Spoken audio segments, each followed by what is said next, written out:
Hello everyone, Steve here from Tech Toy Tinker and Retro Arena.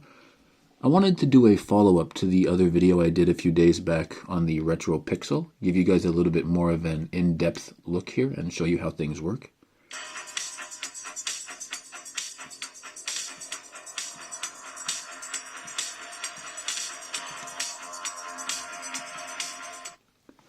So this is the built-in launcher that I was talking about, the reskin of Dig. You can use this here to find your ROMs, you can set game covers, you can do all that good stuff. This little button here I didn't show last time. This is a brightness slider. And you push it in for it to go home. And the other side is your volume. Now, doing some other testing, Arc browser does work as well on this device, which will allow you to, you have an option here. When you're using Arc browser, you can set it as the front end. So once everything's all set up and done the way you like it, you can purchase and install Arc browser, and then you can just simply have this as your primary launcher, so you never see the home screen here. You just see your games. Also, I was able to play with Magisk. You can connect the USB-C of this device to your computer and gain ADB access with root. And through that you can get your hands on the boot image and then you can root your kernel. But I'll do a tutorial on that later on. That's its own separate subject, all in of its own. I also wanted to go through and show a few more games than I did last time, because I realized that last time I didn't show very much gameplay at all. It was more just a quick view while I was talking about the device. I haven't played a ton of games myself, so I don't know exactly what works and what doesn't, but I'm guessing there's no core for that. Yeah, there's no Lynx core. That's my fault. Let's try some Megadrive.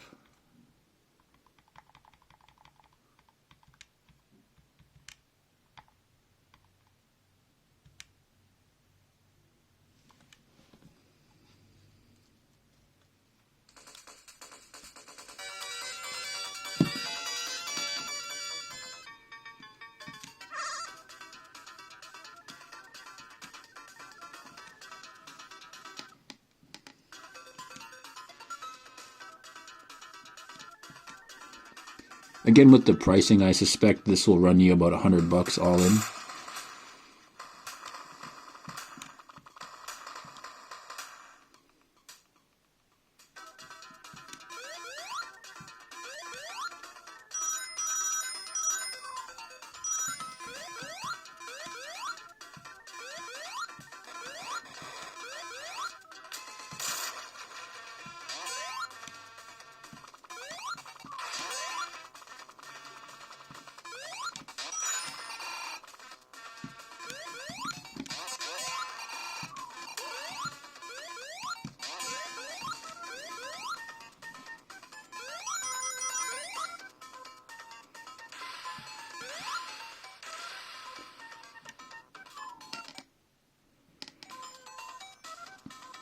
I think we get the point. You just hold start to open the RetroArch menu. Probably check out a PlayStation game, make sure that works. I think PSX will probably be about the limit of this, but in all honesty, this is aimed at Game Boy, Game Boy Color, and Game Boy Advance. It just happens to be able to run probably 30 other things. But it's not the intended use case for this.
Also, there will be a lot of different, or not a lot, but several different color combinations. Clear is not the...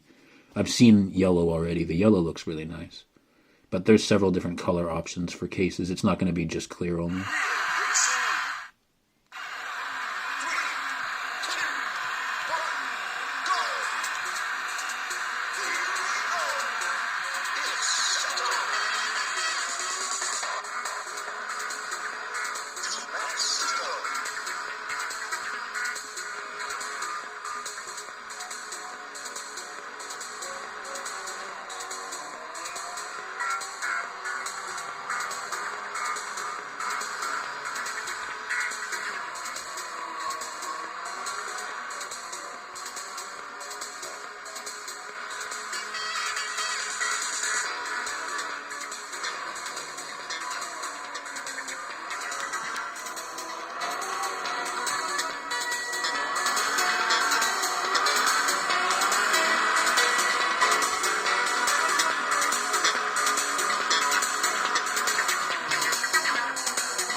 Just wanted to show you the speaker on that too. The speaker gets, for what it is, it gets a surprising amount of volume and bass. I quite like it. I don't know exactly which brand of speaker they used in here, but it's pretty good.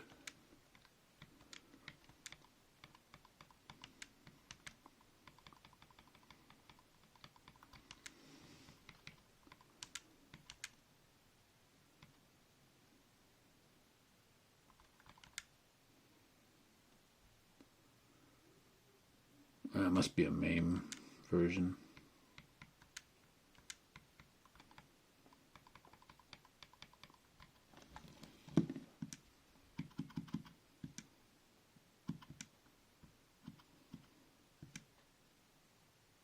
Yep, there we go. Somebody asked about shoot 'em up. Let's check it out.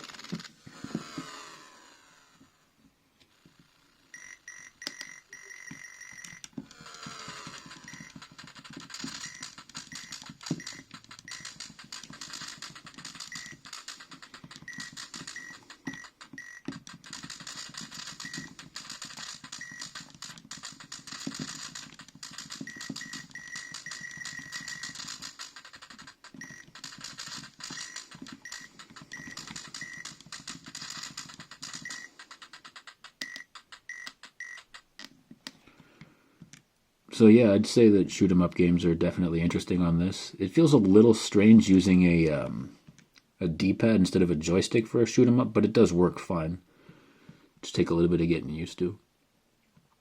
We have DOSBox here as well.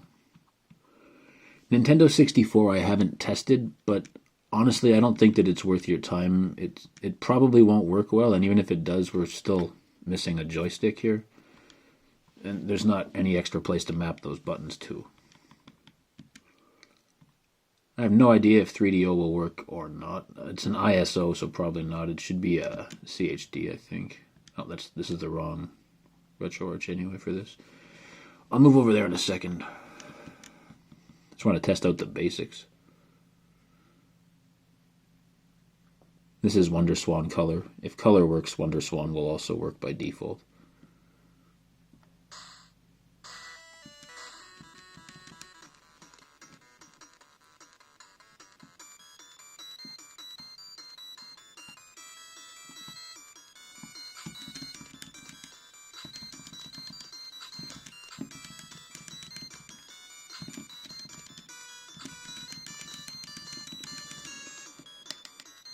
Keeping in mind too, even though you can see little black bars around the side right now, it's because there's no bezel on the development unit. There'll be a bezel or a screen cover on the device when you get it. You won't be able to see that. And also for those of you who are picky about your display ratio, RetroArch lets you control that yourself, so you can change the screen to how you like it.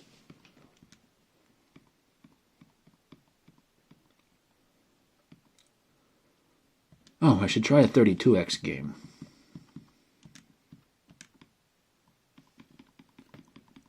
I'm sure CD works as well. I don't have the BIOS, however.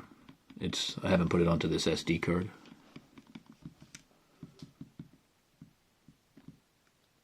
Hindsight 2020. Should have thought of that before making the video. Also, Flycast, I wouldn't expect to get good results from that either. This is not meant to run Dreamcast.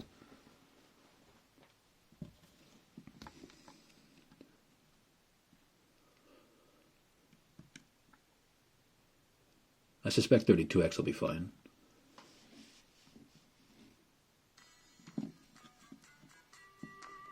A little quiet, but seems fine.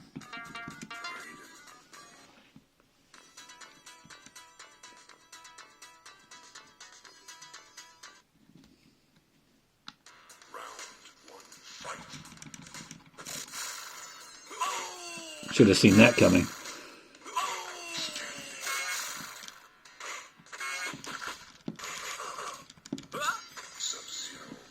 I got my butt kicked. Does anybody else remember the good old days when video games were actually hard? Like this? That guy didn't even give me a chance. That computer-controlled character just whooped my butt.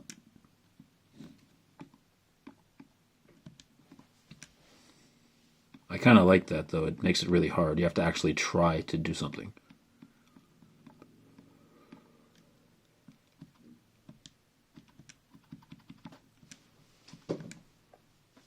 Of course, we should probably go check out some Game Boy Advance and stuff of that nature, simply because of the fact that that's what this device was meant for. Game Boy Advance, Game Boy Color, stuff of that nature. So we'll go check that stuff out.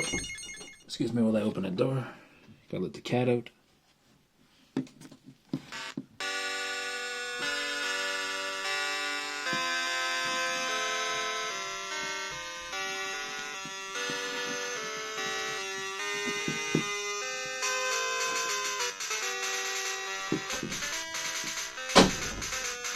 Alright, sorry about that.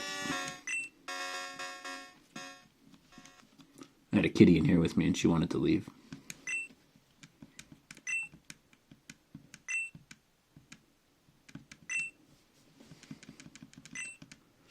I have no doubt in my mind that Game Boy Color and Advance are going to work fine, but it's better to test them just so we can say we did it. Oh, one other thing. Right now, we'll fix it, but right now, if you adjust the brightness, it pauses the game that you're running. It's not frozen, it's just paused. See how I can, once the brightness thing goes away, I can just kind of start playing again and pressing buttons. Just wanted to let you know about that quirk right now.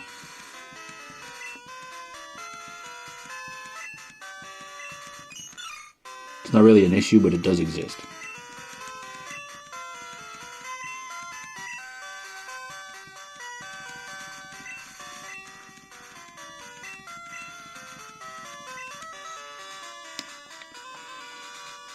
I'm convinced that works. I don't want to make you watch all that. Let's go for Game Boy Advance now.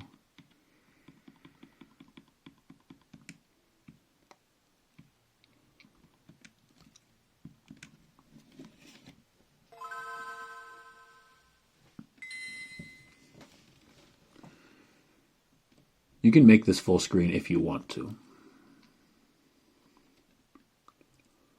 Personally, I kind of prefer it to keep this ratio, but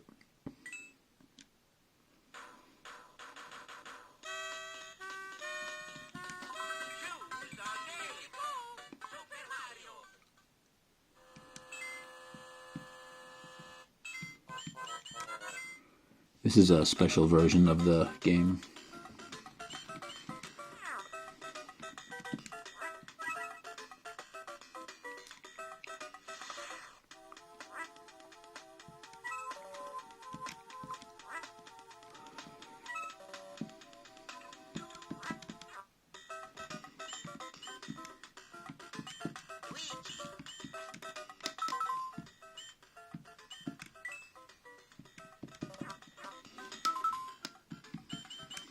So basically, this version of the game, I haven't loaded it. I loaded the wrong one.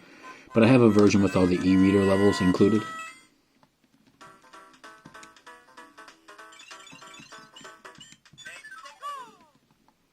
Let's do this quickly.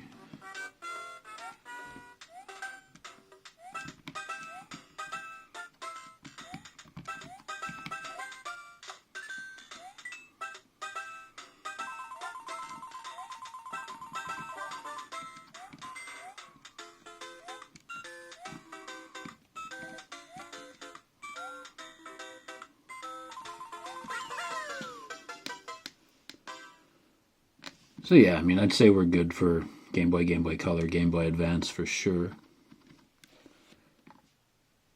Oh, I do have links. I guess I must not have the BIOS. I see Vectrex here as well. I don't see a Game & Watch core, but that doesn't mean that it's not here. We can go check RetroArch 64 quickly. I just noticed that Pico drives seem to work better on 32-bit. There's a lot more cores here, but not every system is one you're going to want to play, in all honesty. And some of them are just 6 versions of the same one core. Same CDI I don't expect is going to work well on here. ScumVM should work okay for some games. Unless I'm missing something. I didn't see the Game & Watch core. If that's missing, I'll have to look into that.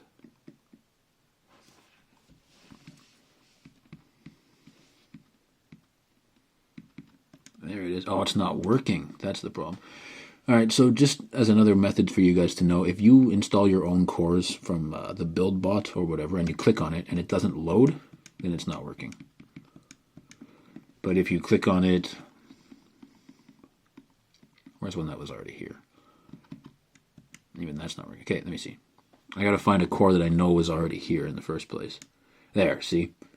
When I go to load Pico drive, that does work. If you load core and you don't get anything in the bottom, it's just not working on this device. See?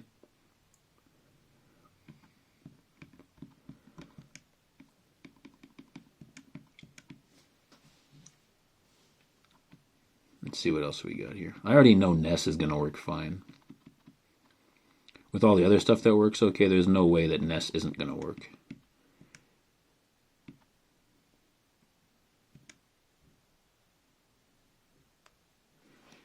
So here, MSX and Coleco are going to be fine as well.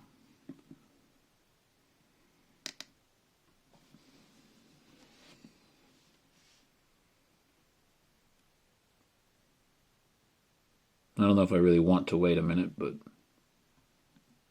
there we go.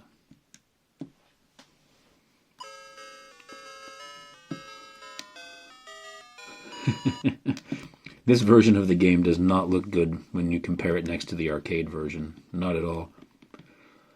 Got all the Atari ones here too, and maybe I'll check out one of those quickly before I end the video.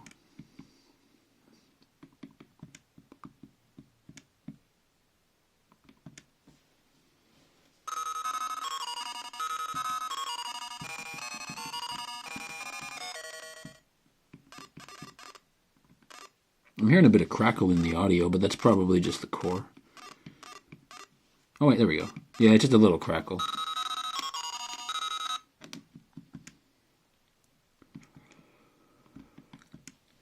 All in all, though, I think we're in pretty good shape with this device. It does a lot of stuff that I like. It's got some potential for sure. We've got to work on it. Black Seraph will be working on this as well. He just hasn't... Excuse me, sorry. He just hasn't had a chance to do it yet. He's been a little busy with other stuff. He'll get there, though. Looking forward to working with him.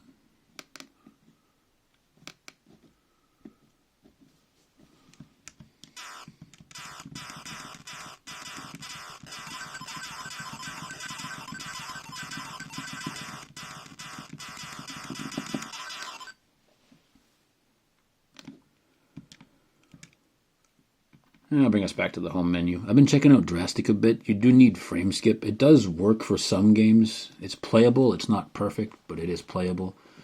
So to summarize, we got probably about 35 different systems that this can emulate. And it can play some of the older Android games that don't require touch. You can get some video playback on this device.